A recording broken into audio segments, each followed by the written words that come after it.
secant, cosecant, and cotangent. Okay? So boy, we need to know 6 derivatives, huh? And you go, oh, should I memorize it? Oh, come on, hey, can I bring in the note? Nope, you're gonna memorize them. But I got good news. Of those 6, 2 of them rarely come up. 2 of them rarely come up, so you're really down to 4. Okay? I encourage everyone to know what? All 6. Hey, great. Know all 6. Know all 6. But I'll be quite honest with you. Out of those 6, 4 of them are the most common.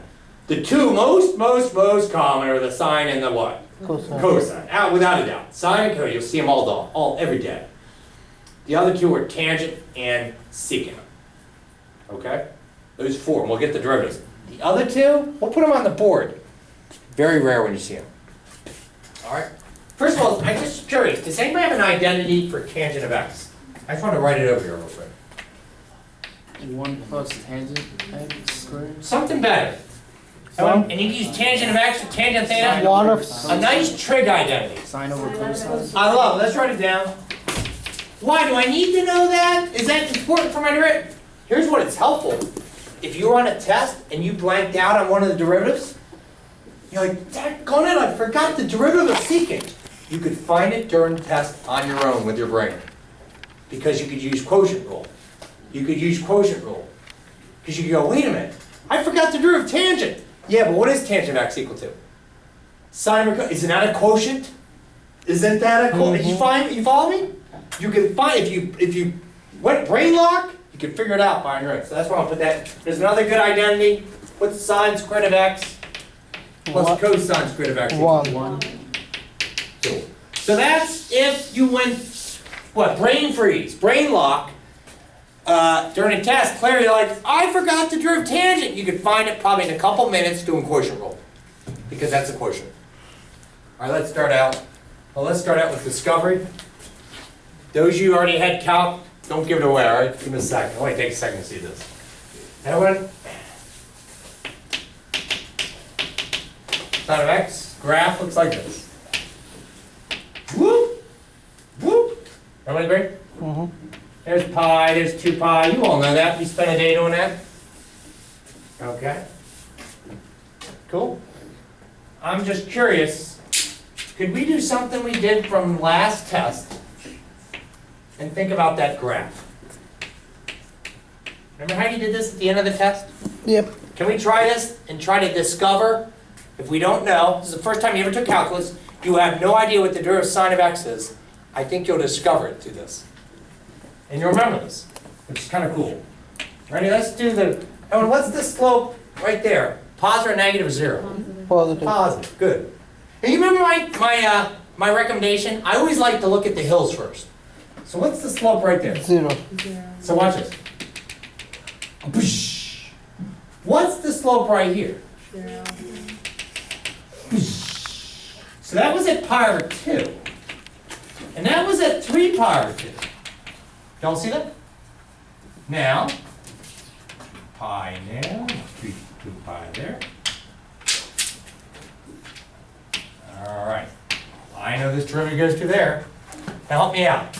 That slope right there, positive or negative? Positive. Just put it down. How about the slope right there? Negative. Negative. So right here, watch this. And then one more, what's the slope right there? Positive. Does this curve look familiar to you in the trigonometry realm? Cosine. So what do you think is the derivative of sine of x? Cosine. What's your hunch from discovery?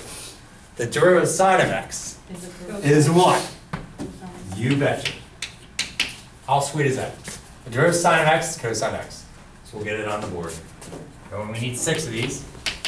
Y equals sine of x. Y prime is cosine of x. But we got 5 more. Well, we can play this game forever, but I'm just going to put them out there right now, okay? But anyone see that? Mm-hmm. Isn't that cool? By discovery. We're like, oh, it's got to be cosine. That's the cosine curve. That's the cosine curve right there. Everyone, cosine of x? Oh, it would have been so sweet if it was just sine of x. Close. It's negative sine of x. Cool. There's 2 major theorems. Derivatives, I want you to remember those. Do we have techniques like low-D high and high-D low to remember that? We sure do. Or when we know every trick in this book, and if I don't have the trick in my back pocket, someone in this class will. They'll go, hey, try this, everyone, I like this. They'll give you a suggestion on how to remember things. But there's 4 more to come.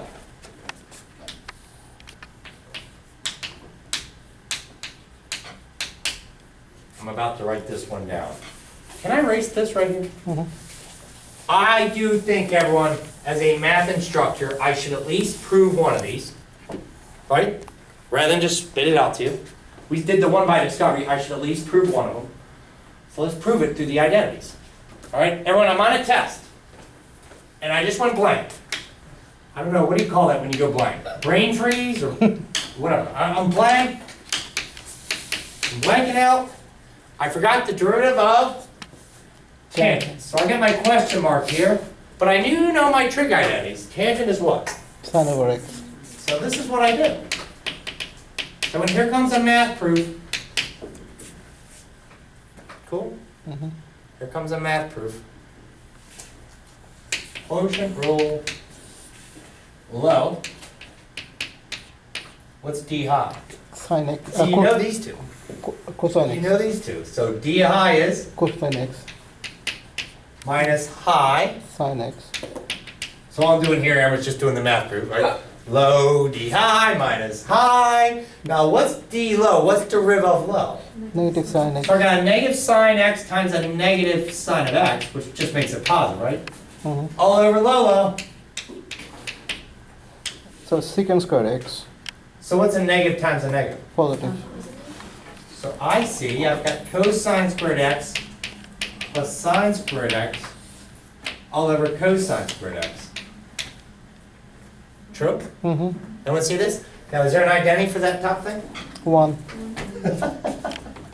Is there an identity for sine squared of x plus cosine squared of x? We just figured it out. This is why I'm proud. And I have some students who memorize it like that. But everyone, whose cosine's reciprocal, buddy? Secant. So most students, most textbooks, this is how I was taught, they memorize the derivative tangent as secant squared x, so you don't have to worry about a fraction. That's the reciprocal, buddy, of cosine, right? Cosine's reciprocal, buddy, is secant squared. But if you're like, hey, if you're sitting in this class right now going, can I remember it this way? Of course you can. That's totally fine, right? But the book will write this. I write this because it's not so complicated looking with a fraction. Secant squared. Derivative tangent of x? Secant squared of x. And I encourage you to know that because everyone, what week are we in? Week 2? All right, in week 6, we're going backwards. You go, what? We're going to go from here back to there. So the opposite of differentiation, which they call anti-differentiation. We're going to find antiderivatives. So you'll want to go backwards. So you go, well then, when I ask you what's the antiderivative of secant squared, you're going to go that way. What's the antiderivative of secant squared? You're going to go right back to what? T10. So it's good to know it that way. Cool? But isn't that cool if you blanked on a what? On a test. That's a math proof.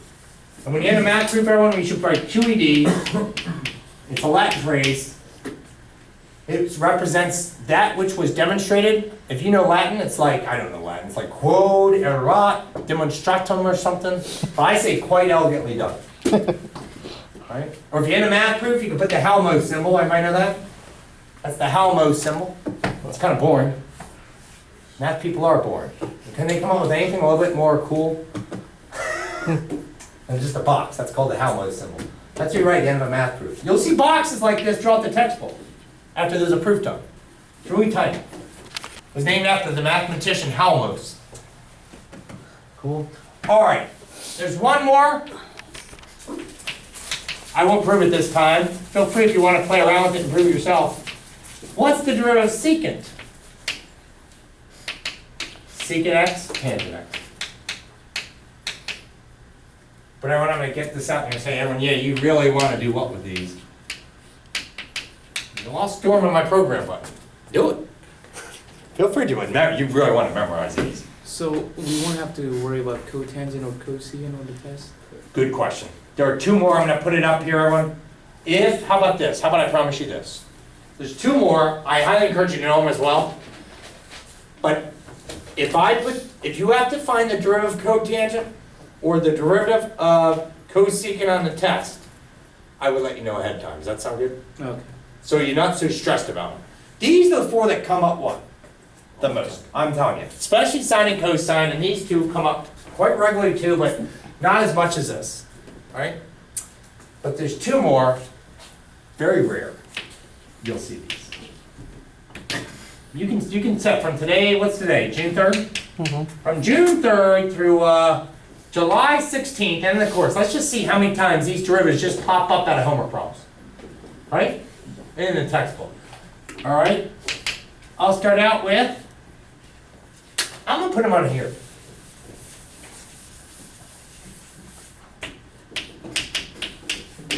I'll put that one there. And I'll put this one here. You go, why? Because it helps me memorize it this way. And when this is negative cosecant squared of x, and this is negative cosecant cotangent x. But these last two, did anyone hear Belraj? He asked me a question like, so you're saying if I ever was going to put a problem on the test, we had to get the derivative of cotangent of x or cosine of x, I'd give you a heads up first. But they're probably not going to be on there. Which four are really, really key? I want you to walk in the calc doing all those four. Do I want you to know all six? Absolutely. You probably won't see these too often. What happens to our memory? You memorize something, you just don't see it too often. So you don't keep what? Rehearsing it? It fades out of your memory anyway. Right? These will rarely come up. But first observations, everyone, the derivative of every c had a negative. That will help you remember that. The derivative of every trig function that started with the letter c was what? Negative. Do you notice that? Check it out. What was the derivative of cosine? Oh, a negative. What was the derivative of cotangent? Oh, negative. What was the derivative of the cosecant? Starts with the c. Negative. So it helps you remember this. Any derivative of a trig function that started with the letter c will be negative. By the way, you could prove all these. Like, Belraj, if I was like lying to you, I wouldn't lie to you. And I asked you to get this derivative on the test, I bet you would do this. So like this, you go, man, I forgot it. Isn't that cotangent? Because it's tangent of x what? Flipped over? Yeah. And then you can do what rule? Where's your rule? I'm not lying to you. But I'm being serious, like you can figure it out. You could mathematically prove that. You really could. Don't think this is like, whoa, that looks so complicated. You could figure that out in seconds. By what rule? Quotient rule. Right? Cool. And the biggest thing that happens in terms of errors is the ones with the sines and cosines. People go, the derivative of sine is negative cosine. And then they go to derivative cosine of sine. They mix up the what? The positives and the negatives. Now I just said the derivative of c, Yes, every negative. trig function that started with c will be what? Negative. Negative. But would you put this in your notes? Students write this on my tests all the time, so I'm absolutely positive that this is helpful. What is SCSC? Students write this art on my test all the time, so I know it's helpful. You know what it is? S stands for sine of x. C stands for Cosine. cosine of x. I put a down arrow, meaning differentiate. Okay. I put negatives only on the third and the Fourth. fourth. So you'd have to memorize that. But obviously this works because whether it's at the United States Naval Academy or here at Anne Arundel Community College, my students in Calc 1, Calc 2, Calc 3 are always writing that down on pages. They'll be on the 5th page of the test, of the Calc 3 test, and they wrote SCSCS with the two negatives. So what does this mean? And I'll give you in a second. What does this mean? Oh, the derivative of sine of x is Cosine. cosine of x. Ah, What's the derivative of cosine of x? negative sine. Negative sine of x. What's the derivative of a negative sine of x? Negative. Negative cosine of x. What's the derivative of a negative cosine of x? Sine. Sine of x. And then you return to here. Oh yeah, there's sine. See how it keeps going? Uh-huh. And what's cool about this, everyone, in 5 weeks from now, we'll do antiderivatives. So you'll just go over here and draw an up arrow. You'll go backwards, right along that.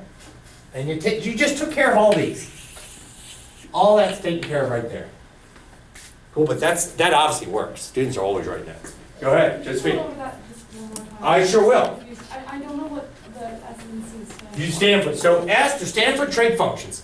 Not these guys, Josephine, not the secant and the, I'm talking about the most popular common trig functions. S stands for sine, C stands for cosine. Okay? And Josephine, the reason behind this is because students actually have a hard time sometimes remembering which one's derivative is cosine or positive or negative. All right. So S is sine, C is cosine. So I'm going to work with you on this one, Josephine. Ready? Let's start. So that's sine. What's the derivative of sine? Cosine, good. What's the derivative of y equal to cosine of x? Negative. Negative sine of x, excellent. Hey, and we'll keep going here. What's the derivative of negative sine of x? Negative. Cosine of x, good. And finally, what's the derivative of a negative cosine of x? Sine of x. Boom. And you nailed them all. The only thing is to remember this, Josephine, if you find this helpful, where do you have to put the negatives? Is it on the second and the third, the fifth and the sixth? Which one? It's on the third and the fourth. So any popular athlete, number 34? Trying to think. Anybody know some? No? 34? Oh yeah, Sweetness. Anybody know Sweetness? Chicago Bears, Walter Payton? 34, yeah. That's a good 34. Sweetness. Payton, Walter Payton. I was also thinking Earl Campbell. Anybody know him? Yeah. 34. Anybody know the big 30? Bo Jackson? Bo Jackson was 34? Cool. All right, great job. SES.